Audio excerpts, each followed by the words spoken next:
who are the people who choose to come and work at the SEC? You heard in my little introduction there, this is something I think about a lot. I've been served papers exactly once by the SEC when I was a little bit younger, a little bit terrifying. I'll tell the story without saying any of the names.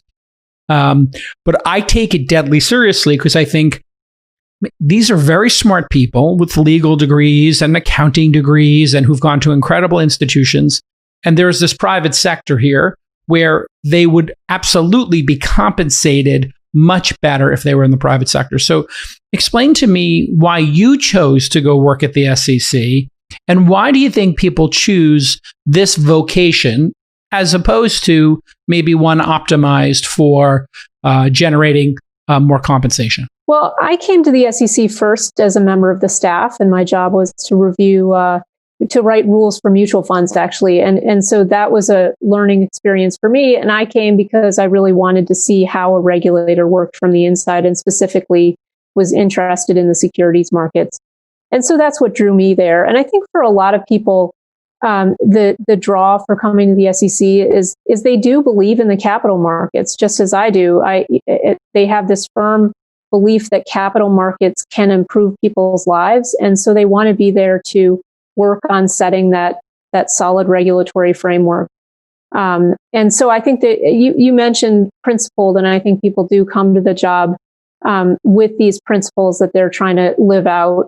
And it's also just a great group of people to work with. So I think there's that element of it too. It's a really, really nice organization. And we have lots of people who have spent their whole careers, or virtually their whole careers, at the SEC. Which reminds me, in a way, coming from a family with a lot of law enforcement in it, from the State Department to the FBI to the New York City Police Department, that I hear that a lot from people who work in law enforcement. They feel like they're doing something virtuous and good for society, and it's intellectually stimulating.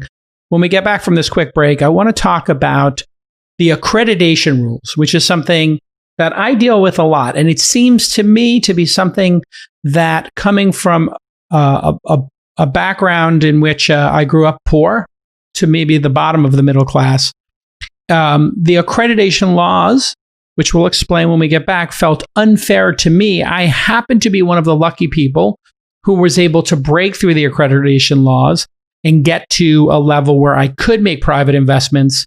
And then once I was able to make those private investments, I was able to generate, let's just be candid here, a large amount of personal wealth and wealth for other investors. But looking at it now, I wonder deeply about the fairness of it all, because I see a lot of people who couldn't make that jump